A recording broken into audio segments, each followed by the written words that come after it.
Salut les bricolos, c'est Cédric de Bricolage Facile et je vous propose aujourd'hui une petite astuce qui va vous permettre d'éviter d'abîmer le bois quand vous devez le serrer dans un étau, mais c'est aussi valable pour le métal d'ailleurs. Donc là il s'agit d'un petit étau, mais ça fonctionne aussi avec des plus gros, hein, c'est la même technique. Et donc je vous propose aujourd'hui de fabriquer ce petit cale en bois très pratique et je vous propose de voir ça tout de suite en démonstration. Donc vous connaissez tous le principe de l'étau, hein. Il s'agit en fait de maintenir une pièce en la serrant, donc une pièce métallique ou une pièce en bois.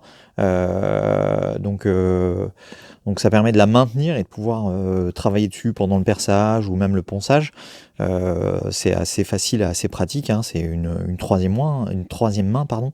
Donc le problème aussi des étaux parfois, c'est que comme celui-ci, en fait, il y a des petites dents, hein. Donc je ne sais pas si vous le voyez ici, mais il y a des dents pour bien maintenir la pièce sur laquelle on travaille.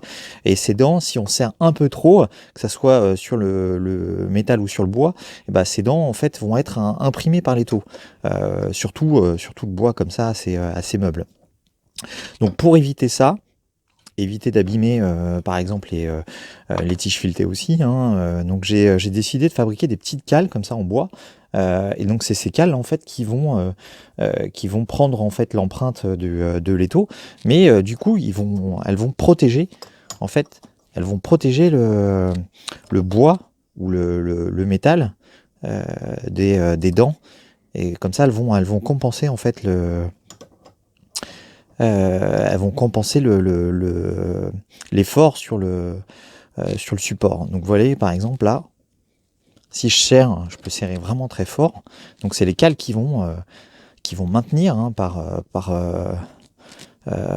pression, qui vont maintenir le morceau de bois. Mais pour autant, le bois il risque vraiment rien, puisqu'en fait c'est ces petites cales qui vont prendre la forme des dents et supporter donc cette pression. Donc voilà la démonstration. Donc maintenant, comment on fabrique ça? Bah, vous voyez, hein, j'ai utilisé une simple chute de bois. Donc là, c'est un tasseau. Donc bien sûr, c'est adapté en fonction de la taille de votre étau. Mais là, j'ai pris un tasseau, je l'ai découpé de façon un peu plus longue que l'étau lui-même pour avoir encore plus de support sur les côtés pour qu'il puisse tenir vraiment dans l'étau. Et ensuite j'ai juste positionné comme ça le tasseau. J'ai fait un patron au crayon autour pour bien identifier en fait la dimension de l'étau, et j'ai juste creusé avec des ciseaux à bois. Donc ça se fait vraiment assez facilement et assez rapidement. Et donc vous voyez, je l'ai fait sur une profondeur pas forcément trop importante, hein, ça sert à rien, mais on aurait pu aussi creuser plus large.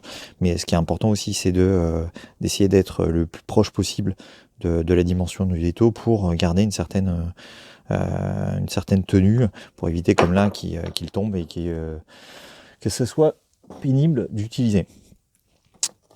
Voilà ce que je peux vous dire sur ces petites astuces, sur ces petites cales qui sont, comme je vous le disais, assez pratiques. Voilà, comme vous venez de le voir dans cette vidéo, il n'y a rien de compliqué à fabriquer ces petites cales. Pourtant, elles sont vraiment pratiques.